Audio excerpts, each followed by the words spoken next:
Atensyon mga Filipino senior citizens, national ID lang ang kailangan na cash assistance at ayuda makukuha sa gobyerno.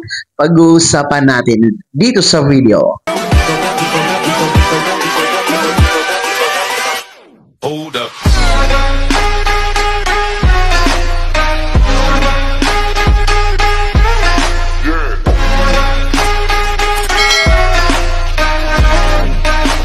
Hello mga ka-vlogs! Welcome dito sa aking YouTube channel. Magandang araw po sa lahat ng mga manonood. Saan po kayong dako sa mundo?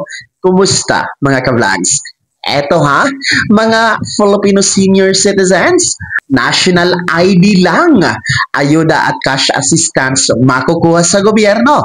Mamaya-maya pag-uusapan natin. Pero bago ang lahat, kung bago ka pa lang dito sa aking YouTube channel o di kaya hindi ka pa nakasubscribe, abay, i-click nyo muna ang ating subscribe button na nasa baba. Huwag niyong kalimutan na pindutin ang notification bell. Ilagay nyo po sa all para naman updated ka sa lahat ng mga videos na aking i-upload. So, eto na nga po, mabalik tayo mga lolo at lola, mga Filipino senior citizens. Cash assistance at ayuda makukuha sa gobyerno gamit ang national ID lang. Gaano ito katotoo? Well, ito ngayon ang kumakalat ngayon sa social media at ito nga po ang laman ngayon ng balita, kung saan nga po marami po ang nakapanood or nakabasa nito sa social media nga, na pinopost po online na di umano merong ayuda at cash assistance ang ibibigay sa mga senior citizens mula sa gobyerno sa pamamagitan po ng Philippine Statistics Authority or PSA at gamit lamang ang national ID. Makukuha na di umano ang ayuda at cash assistance na yan. Well, gaano ito katotoo? Ayon po sa press release o pahayag po ng Philippine Statistics Authority na inilabas po noong Mayo 19 ay mariin po itong tinutulan at mariin pong tinatanggi na mula po sa kanila ang pahayag na yan na di umano mabibigay ng ayuda at cash assistance gamit ang national ID. Yan po ay walang katotohanan ayon sa PSA, yan po ay fake news. At pinagbigay alam din po ng PSA sa lahat ng mga nakakatanda na kailanman hindi po sila nangangasiwa o namamahala ng anumang ayuda o cash assistance para po sa inyo mga nakakatanda. Well, totoo naman talaga dahil ang PSA never talaga yan namamahala ng mga ganoong ayuda o assistance, mga pamimigay ng pera na bigay ng gobyerno.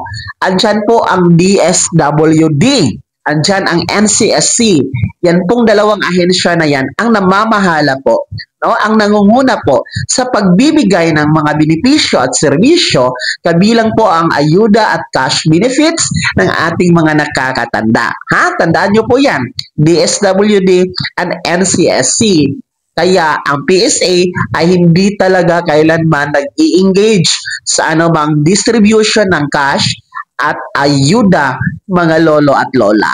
Kaya ito po ay babala at paalala po sa lahat ng mga nakakatanda na huwag maniniwala na gamit lamang ang inyong national ID makakakuha kayo ng cash assistance at ayuda mula sa gobyerno sa pamamagitan ng PSA. Ulitin natin, fake news po yan, hindi po yan totoo.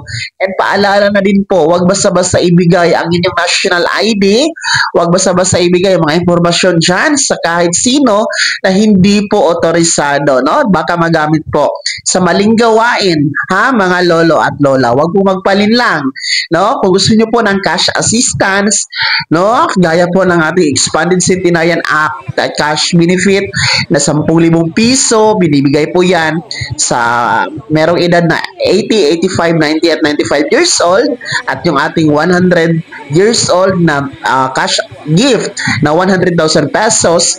Sa NCSC po kayo mag-apply sa pamamagitan ng OSCA office, mga lolo at lola.